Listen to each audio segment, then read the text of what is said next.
Video lecture के इस भाग में आपका स्वागत है। आज हम बीए प्रथम वर्ष के प्रथम सेमेस्टर में सूरदास के विनय के पदों की व्याख्या करेंगे।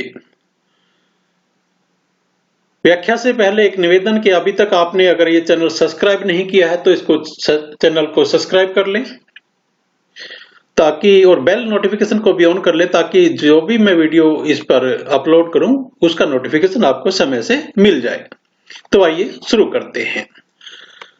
अविगत गति कुछ कहित न आवे, जो गूंगो मीठे फल की रस अंतर्गत ही भावे।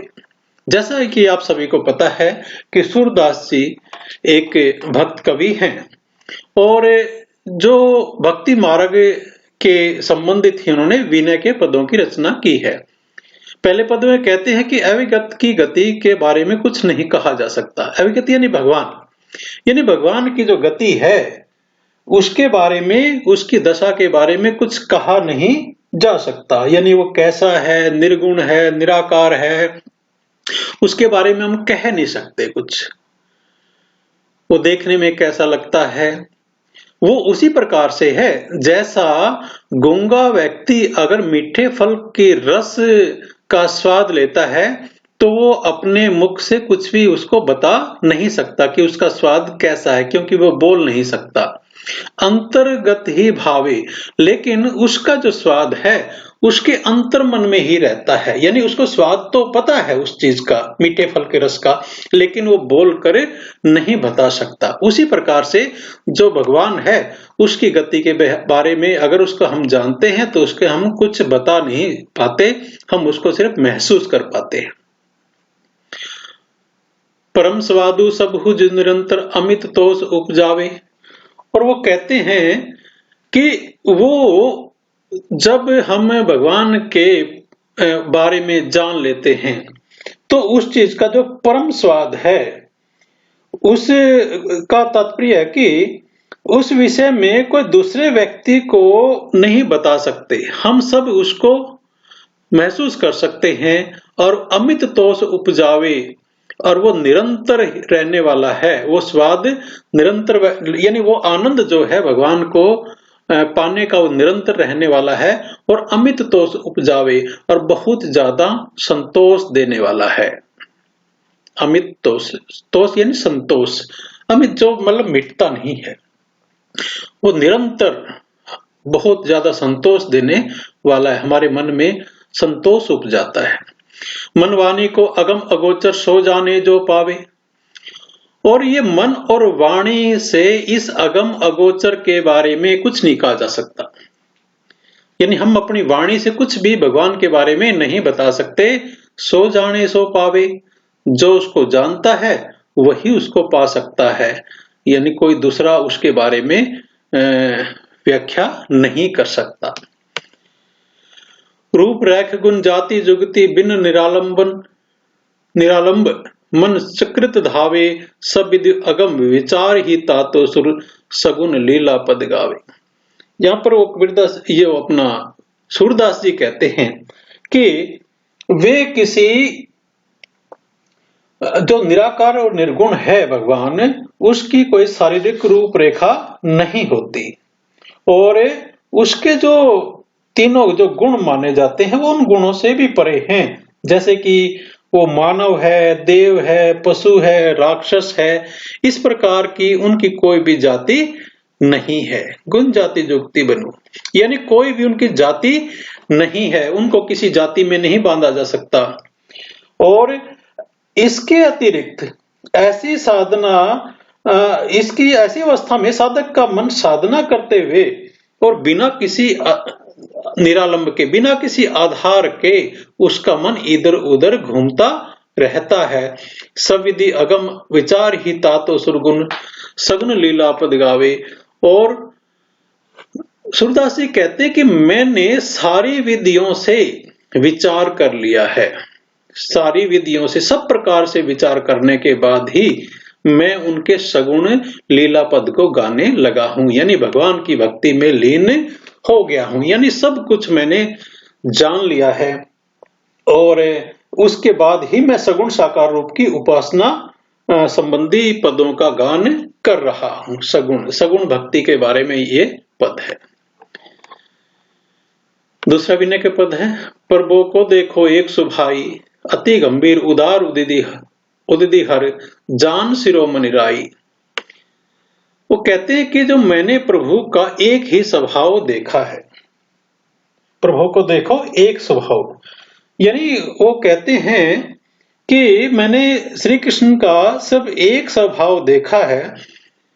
अति गंभीर उदार, वो बहुत ज्यादा गंभीर हैं, उदारता उनके अंदर है। भगवान के अंदर जो है बहुत गंभीरता है, उदारता है। सॉरी, जान शिरोमणि राई, और वो ज्ञान के शिरोमणि हैं, यानी बहुत ज्यादा ज्ञानी हैं, और ज्ञानी होने के बावजूद वो उदार भी हैं और गंभीर भी हैं। तिनको सो अपने जन को गुण मानत गुरु समान मरु समान, और वो अपने जन के गुणों को, तिनको सो अपने जन, यानी जो भगवान हैं वो अपने जन को, यानी अपने भक्तों के गुण को मानत गुरु समान मरु समान, यानी वो बहुत पर्वत के समान उसको मानते हैं। यानी छोटे से गुण को भी भगवान जो है बहुत बड़ा मानते हैं, यानी अपने भक्त के छोटे से गुण को भी बहुत बड़ा मानते हैं। सकुचि गणत अपराध समुद्र बूंद तुल्य भगवान, और वो जो अपने जो भक्त हैं उनके समुद्र जैसे अपराध को भी, सकुच गणत अपराध समुद्री, यानी समुद्र जैसे विशाल अपराध को, बड़े से बड़े अपराध को भी बूंद तुल्य भगवान, और जो भगवान है वो बूंद के समान मानते हैं, यानी उनके बड़े से बड़े अपराध को भी वो अनदेखा कर देते हैं। बदन प्रसन्न कमल सन्मुख है, देखत हो हाँ हरि जैसे, और वो जो भगवान हैं वो अपने भक्तों को देखकर, उनके जो चेहरे देखकर कमल जैसे प्रसन्न हो जाते हैं, जैसे कमल खिलते हैं ऐसे प्रसन्न हो जाते हैं, यानी अपने भक्तों को देखकर भगवान बहुत ज्यादा प्रसन्न हो जाते हैं। विमुख भय अकृपी न निमिष हूं, फिर चितो तो तैसे, भक्त विरह कातर करुणा में डोलत पाछे लागे। और वो कहते हैं अगर कोई व्यक्ति, अगर कोई भक्त भगवान से विमुख हो जाता है और वो लेकिन वो उस पर कृपा करना नहीं छोड़ते, फिर भी वो उसके चित्त के चारों तरफ फिरते रहते हैं। यानी अगर कोई भगवान, जो भक्त है भगवान से नाराज हो जाए, लेकिन फिर भी जो भगवान है वो करुणा में है और वो उस भक्त के लिए बहुत करुणा में है और उसके आगे पीछे डोलते रहते। यानी अगर भक्त भगवान से नाराज भी हो जाए लेकिन भगवान फिर भी नाराज नहीं होते, वो अपनी जो करुणा है वो हमेशा उसके लेकर उसके पीछे डोलते रहते हैं। सूरदास ऐसे स्वामी को देही पीठे सो अभागे, और सूरदास जी कहते हैं कि ऐसे भगवान को अगर कोई पीठ दिखाता है तो वो व्यक्ति अभागा है। पीठ दिखाना यानी उससे नाराज हो जाना या भगवान को नहीं मानना, अगर कोई ऐसा व्यक्ति करता है तो वो बहुत ज्यादा अभागा होता है। तीसरा विनय का पद है, जा दिन मन पंछी उड़ जाए, यानी जिस दिन हमारा जो मन का पंछी है वो उड़ जाएगा। ता दिन तेरे तन तरवर के सब पात झरी जाए, यानी जब हमारी मृत्यु हो जाएगी, यहाँ कहने का तात्पर्य यही है, यानी जब हमारा जीव, जो हमारे अंदर जान है वो चली जाएगी, मन का पंछी उड़ जाएगा, उस दिन जो तन तरवर है यानी शरीर के समान जो पेड़ है, यानी पेड़ के समान जो शरीर है उसके सब पात जो पत्ते हैं वो झड़ जाएंगे। यो देह को गर्भ न करियो, श्यार काग गिद्ध खाहे, और सूरदास जी कहते हैं कि इस देह का गर्व न करो, इस शरीर का गर्व मत करो, इस पर अभिमान मत करो, इसको गीदड़ खाएंगे कौवे खाएंगे और गिद्ध खाएंगे। यानी मृत्यु के बाद इस जो शरीर है हमारा, जिस पर हम बहुत ज्यादा अभिमान करते हैं, उस पर सयार यानी गीदड़, काग यानी कौवे, गिद्ध इसको खाएंगे। तीनन मैं तन कृमि कै बिष्टा कै खाक उड़े है। और इन तीनों में से कुछ भी होगा, या तो इसको जो हमारा शरीर है इसको कृमि खाएंगे यानी कीड़े खाएंगे, कै बिष्टा, या ये मिट्टी के अंदर, मल के अंदर परिवर्तित हो जाएगा, कह है खाक उड़े है, या अगर इसको जलाते हैं तो ये राख बनकर उड़ जाएगा। यानी हमें अपने जो शरीर है इस पर बहुत ज्यादा अभिमान नहीं करना चाहिए, क्योंकि ये नश्वर है। कह वह नीर कहाँ वह शोभा, कह रूप रंग दिखावे।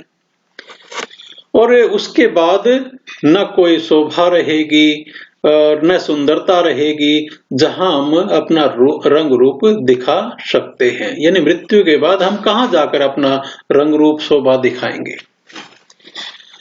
जिन लोगों से नेक रत है ते ही देखी गिनो है।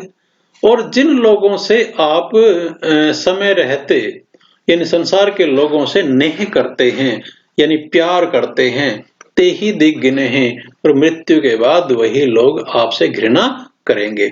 यानी जब व्यक्ति की मृत्यु हो जाती है तो कितना ही प्यारे से प्यारा व्यक्ति होता है, थोड़ी देर के बाद वही उससे घृणा करना और डरना शुरू हो जाता है। तो इसी प्रकार की जो नश्वरता का यहाँ पर सूरदास जी ने वर्णन किया है। चौथा है, घर के कहत सवारे काटो भूत होई धरि खै है, जिन पुत्रा इन भूत प्रतिपाल्यो देवी देव मन है। यहाँ पर भी मृत्यु की जो नश्वरता है उसके बारे में बताया गया कि घर वाले ये कहेंगे, जैसे किसी की मृत्यु हो जाती है तो घर वाले ये कहते हैं सवारे काटो, यानी इसको जल्दी बाहर निकालो, शमशान में ले जाओ, भूत होई दर खै है, और ये भूत बनकर हम सबको खा जाएगा, हमको डराएगा। यानी जैसे ही हमारी मृत्यु हो जाती है तो लोग हमसे डरने लग जाते हैं, और हमारे जो घर वाले हैं वो भी उसको देखना पसंद नहीं करते। जिन पुत्र इन्हें बहुत प्रतिपाल्यो देवी देव मना है, यानी जिन पुत्रों को हमने अपने बेटे बेटियों को देवी देवताओं की बहुत मान्यता के बाद पाला है, जिनके लिए बहुत हमने तपस्याएं की हैं, उन पुत्रों को भी तेल खोपड़ी बांसते शीश फोरी बिखरे हैं। और मृत्यु के बाद वही बांस से खोपड़ी को फोड़कर हमारे शीश को बिखरा देते हैं। फोरी बिखरा है यानी फोड़कर बिखरा देते हैं। यानी इस प्रकार का एक बांस फेंकना कहते हैं, जैसे मृत्यु हो जाती है किसी की, उसका वो बेटा उसको वो करता है, 2-3 बार टच करने की कोशिश करता है। इस प्रकार का एक होता है मृत्यु के बाद। वही बात कही गई कि यहाँ पर जिन पुत्रों को आपने बहुत लाड प्यार से देवी देवताओं की मन्नत से पाला है, वही मरने के बाद आपकी जो खोपड़ी है उसको बांस से फोड़कर बिखेर देते हैं। अजो मूड करो सत्संगति संतनी में कुछ पे है, नर बपुधारी नाही जन हरि को जम की मार सुख है। और वो कहते हैं कि अजो मूड करो सत्संगति, और जो वो कितना मूर्ख है जो अब भी सत्संग नहीं करता। संतनी में कुछ पे है, और संतों की संगत में ही उसे कुछ मिल सकता है। यानी जब वो सत्संग करेगा तभी ही कुछ वो पा सकता है, और वो मूर्ख व्यक्ति है जो अब इतना जान लेने के बाद भी सत्संग नहीं करता। नर बपुदारी नाही जन हरि को जम की मार सुख है। और इस प्रकार से अगर इतना जानने के बाद भी व्यक्ति भगवान का भजन नहीं करता तो वो जम की मार सुख है, वो यमराज की मार को खाएगा ही खाएगा। यानी जो यमराज हैं उसकी मार उसे खानी पड़ेगी। सूरदास भगवंत भजन बिन वृथा सुजन्म गवाए है। और सूरदास जी कहते हैं कि भगवान के भजन के बिना मैंने व्यर्थ में ही अपना जन्म गवा दिया है। पांचवा है, प्रभु हो सब पतितन को टीको। हे प्रभु, मैं सभी पतितन यानी पापियों का सिरमौर हूं, टीको हूं, सबसे बड़ा हूं, कि मैं सब पापियों से बड़ा। सूरदास जी कहते हैं कि मैं तो बहुत ज्यादा पापी हूं, यानी दूसरे लोग जो अगर थोड़े बहुत पाप करते हैं तो मैं तो उनसे भी ज्यादा बड़ा पापी हूं। टीको, टीको मतलब बड़ा हूं उनसे। और पतित सब दिवस चारी के हो तो जन्म जात ही को।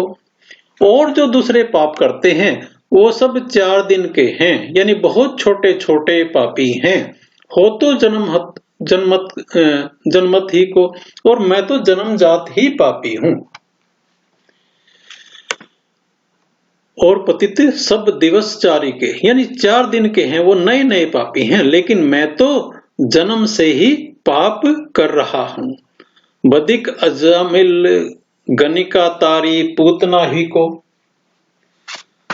मोही छाड़ तुम और उधारे मिटे सूल क्यों जी को। और वो कहते हैं, भगवान जी कहते हैं कि आपने तो जो डाकू अजामिल था उसको तार दिया, गनिका जो थी उसको तार दिया, और पूतना को भी तार दिया। इन तीनों के बारे में थोड़ा मैं बताना चाहूंगा कि अजामिल जो था वो कन्नौज का एक निवासी था, लेकिन जन्म से ब्राह्मण था, लेकिन बहुत ही कुकर्मी था।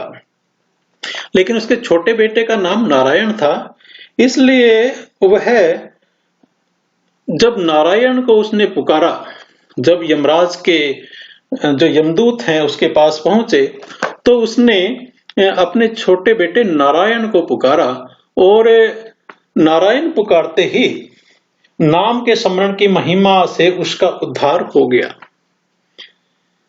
इसी प्रकार से गनिका, ये एक जीवंती नाम की एक वेश्या थी जो देह व्यापार करती थी ये भी, और इसने एक तोता पाला था, और उसको वो राम राम सिखा रही थी, और वो राम राम कहते कहते उसका भी जो राम नाम था उसके मन में भी बैठ गया, और वो भी, उसका भी उद्धार हो गया तोते को सिखाते सिखाते, क्योंकि वो भी राम राम बोल रही थी और वो भी स्वर्गलोक को चली गई।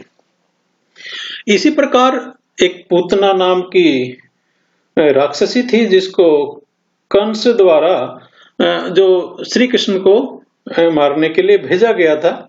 उसने श्री कृष्ण के प्रति वात्सल्य दिखाया, अपनी ममता दिखाई, और अपने स्तन को विष लगा लिया, और उस स्तन को वो श्री कृष्ण जी को पिलाने लगी।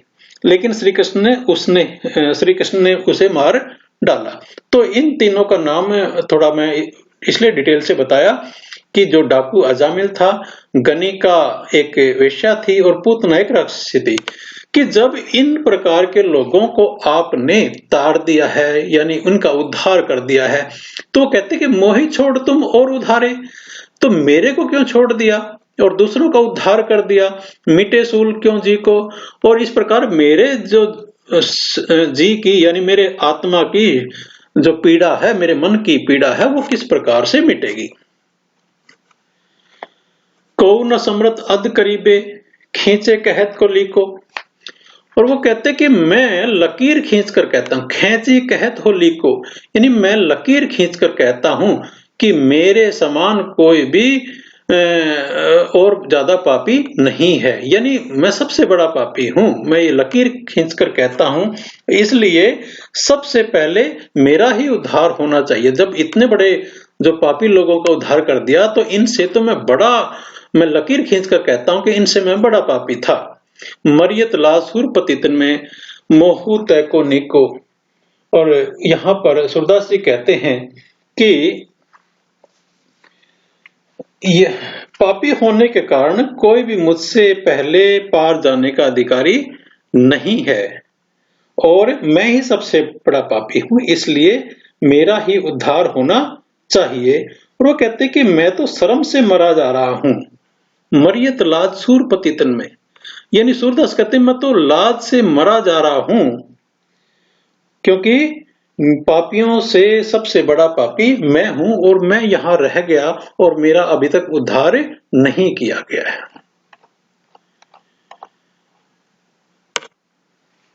छठा है मौसम कौन कुटिल खलकामी, यानी मेरे समान कुटिल और खलकामी यानी कि दुष्ट व्यक्ति कोई भी नहीं है। मेरे समान जो चंचल और दुष्ट व्यक्ति कोई भी नहीं है। अपने बारे में सूरदास जी कह रहे हैं, मौसम कौन कुटिल खलकामी, यानी मेरे समान जो जो चंचल और दुष्ट व्यक्ति कोई भी नहीं है। तुम सो कहां छिपी करुणा में सबके अंतर्जामी, और आपसे तो कुछ भी नहीं छुपा है। करुणा में भगवान, हे भगवान आपसे तो कुछ भी नहीं छुपा है, आप सबके अंतर्यामी हो यानी सब कुछ जानने वाले हो। जो तन दियो ताही विसरो ऐसो नॉन हरामी, यानी जिसने ये शरीर दिया उसी को मैंने विसरा दिया ने भूल गया, यानी जिस भगवान ने मुझे पैदा किया है उसी को मैं भूल गया। ऐसो नॉन हरामी, यानी मैं ऐसा नमक हराम हूं।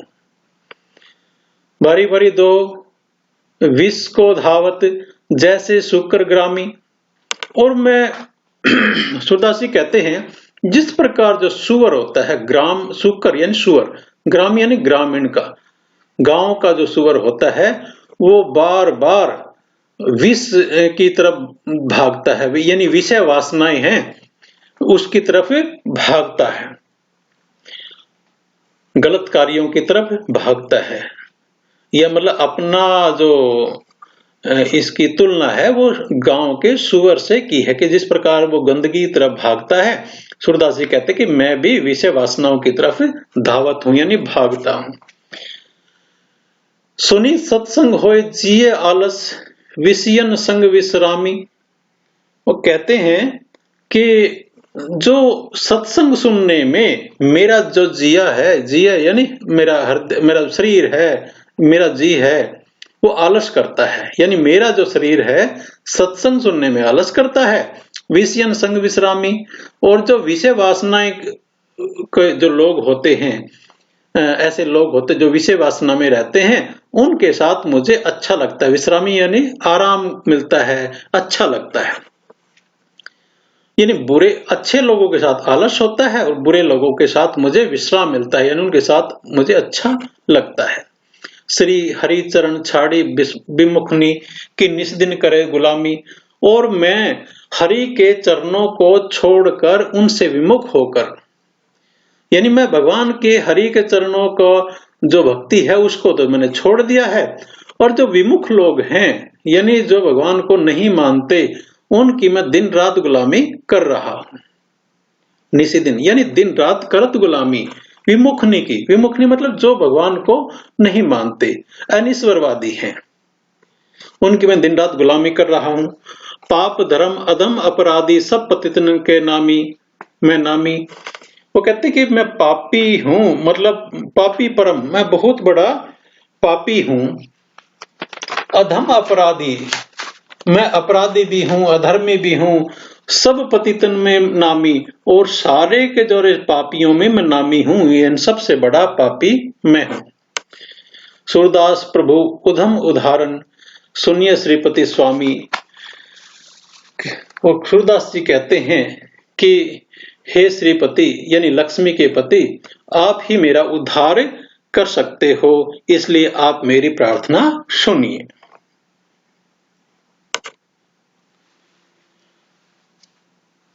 यहां पर सातवें जो विनय का पद है, जन्म सिरानो अटके अटके, यानी मैंने भटकते भटकते जो सारा जन्म वो बीत गया है मेरा। जन्म सिरानो अटके अटके, यानी भटकते भटकते मैंने अपना पूरा जो जन्म है वो गंवा दिया है। सिरानो यानी बीत गया, जन्म बीत गया, अटके अटके यानी भटकते भटकते मेरा जो सारा जो जन्म है वो बीत गया है। राजकाज सुत वित्त की डोरी, यानी जो राजकाज के जो काम है, सुत वित्त, वित्त मतलब पैसा, सुत मतलब संतान, संतान और पैसे की जो डोरी है, बिनु विवेक फिरो भटको, उसी में बंधा रहा मैं राजकाज और सुत और बीत यानी पुत्र और पैसे के मतलब डोरी में बंधा रहा, राजकाज के कामों में व्यस्त रहा। बिनु विवेक फिरो भटके, लेकिन मैं बिना विवेक के ही भटकता फिरता रहा, बिना विवेक के ही भटकता फिरता रहा। कठिन जो गांठी परी माया की, तोरी जात न झटके, और जो मेरे को एक गांठ माया की पड़ी हुई है, यानी हम माया में जो लिप्त हुए हैं, वो जो गांठ है, वो जो रस्सी है, तोरी जात न झटके, वो एक झटके में ही नहीं तोड़ी जा सकती। यानी वो इतनी मजबूत हमारा माया का जो हमारे चारों तरफ इतना असर है कि उससे हम पार एक साथ ही नहीं पा सकते, वो गांठ एक झटके में ही तोड़ी नहीं जा सकती। ना हरि भक्ति ना साधु समागम, रयो बीच ही लटके। सूरदास जी कहते न तो मैंने हरि भक्ति की, न तो भगवान की भक्ति की, न साधुओं का समागम किया, न यानी सत्संग भी मैंने नहीं किया। रहो बीच ही लटके, और इस प्रकार से मैं बीच में ही लटक कर रह गया। जो बहु कला काछी दिख रावे, लोभ न छूटत नट को। और यहाँ पर जिस प्रकार से नट होते हैं, कलाकार होते हैं, जो रस्सी के ऊपर करतब दिखाते हैं, वो कहते हैं जिस प्रकार से वो बहुत कलाएं दिखाते रहते हैं, क्योंकि उनसे लोभ नहीं छूट सकता, क्योंकि उनको ऐसा लगता है कि अगर हम और करतब दिखाएंगे तो और भी हमें ज्यादा पैसे मिलेंगे। इसी प्रकार से ये जो लोभ है वो हमसे भी नहीं छूट सकता। जिस प्रकार से नट से कलाओं का जो कला दिखाने का जो लोभ है वो नहीं छूट सकता, उसी प्रकार से हमसे भी ये जो माया की जो गांठ है वो नहीं खुल पा रही है। सूरदास शोभा क्यों पावे, बिन बिहीन धनी मटके। और यहाँ पर एक उदाहरण के माध्यम से कहा गया कि सूरदास शोभा क्या पावे। सूरदास जी कहते हैं कि ऐसे पिया विहीन धनी मटके, यानी अगर कोई स्त्री जिसका पिया नहीं है, पति विहीन है, यानी विधवा है, अगर वो मटकती है, धनी मतलब स्त्री, पिया विहीन स्त्री यानी एक विधवा स्त्री अगर मटकती है, कुछ भी इस प्रकार के कार्य करती है, तो उसको वो शोभा नहीं देता। 8वां है मेरो मन अनंत कहां सुख पावे, कि मेरा जो मन है, सूरदास जी कहते हैं, वो कहां सुख पा सकता है। यानी भगवान के बिना, भगवान की भक्ति के बिना मेरा जो मन है वो सुखी नहीं रह सकता, वो कहीं भी चला जाए वो सुखी नहीं रह सकता। जैसे उड़ी जहाज को पंछी फिर जहाज पे आवे, और जिस प्रकार पानी का जो जहाज होता है, समुद्री जहाज होता है, उसके ऊपर अगर कोई पंछी बैठ जाता है, अगर वो उड़ेगा भी तो उसे वापस उसी जहाज पे आना पड़ेगा, क्योंकि आसपास और कोई बैठने की जगह नहीं होती, क्योंकि दूर ही दूर समुद्र ही समुद्र, पानी पानी होता है, इसलिए उसके फिर जहाज पर ही आना पड़ता है। यहाँ पर सूरदास जी कहते हैं कि आपके बिना मेरा कोई भी सहारा नहीं है, मुझे बार बार फिर आपके पास ही आना पड़ेगा, क्योंकि मुझे कहीं और सुख नहीं मिल सकता। कमल नयन का छाड़ी महात्म और देव को ध्यावे, और जो कमल नयन यानी भगवान श्री कृष्ण को बोला गया कि कमल नयन जिसको बोला गया कि भगवान श्री कृष्ण के महात्म यानी उनकी महानता को छोड़कर अगर कोई व्यक्ति और देवता ध्यावे, किसी और देवता की पूजा करते हैं, तो परम गंग को छाड़ी प्यासो दुर्मति कूप खनावे, वो लोग ऐसे ही होंगे जिस प्रकार से अगर गंगा के पानी को छोड़कर कोई दुर्मति यानी मूर्ख व्यक्ति कूप खनावे, अगर कुआं खोदने का प्रयास करता है प्यास बुझाने के लिए, अगर पास में गंगा बह रही है और वो कुआं खोदने का प्रयास अपनी प्यास बुझाने के लिए करता है, तो ऐसा ही वो मूर्ख व्यक्ति होता है जो भगवान श्री कृष्ण को छोड़कर किसी दूसरे देवता की पूजा करता है। जिहि मधुकर अंबुज रस चाख्यो, क्यों करील फल पावे। और वो कहते हैं जिस प्रकार जिस भंवरे ने, जिहि मधुकर ने अंबुज रस चाख्यो, यानी कमल के फूल का रस चख लिया है, क्यों करील फल भावे, उसको कड़वे फल क्यों भाएंगे। अगर जिसने मतलब मीठे मीठे जो रस है, फूलों का जो रस है वो चख लिया है, वो कड़वा फल क्यों खाएगा। सूरदास प्रभु कामधेनु तजी छेरी कौन दुहावे। और सूरदास जी कहते हैं कि कामधेनु को छोड़कर, कामधेनु एक गाय का नाम है जो बहुत पवित्र मानी जाती है शास्त्रों के अंदर, कि कामधेनु को छोड़कर छेरी कौन दुहावे। छेरी यहाँ बकरी होता है, यानी बकरी की कौन, मतलब बकरी का दूध कौन निकालेगा। तो यहाँ पर भगवान श्री कृष्ण की जो भक्ति को कामधेनु के समान माना गया है और दूसरे देवताओं की भक्ति को यहाँ पर बकरी दुहने के समान माना गया है, कड़वे फल के समान माना गया है, तो और कुआं खोदने के समान माना गया है। तो यहाँ पर भगवान श्री कृष्ण के महात्म्य में ये सारा विनय के पद लिखे गए हैं। तो ये विनय के पद हमने आज इनकी व्याख्या करी, आशा है आपको ये समझ में आया होगा। और फिर से निवेदन कि अगर आपने ये लेक्चर अच्छा लगा तो कमेंट करके जरूर बताइए और साथ साथ इस चैनल को सब्सक्राइब भी कीजिए। धन्यवाद। जय हिंद, जय भारत।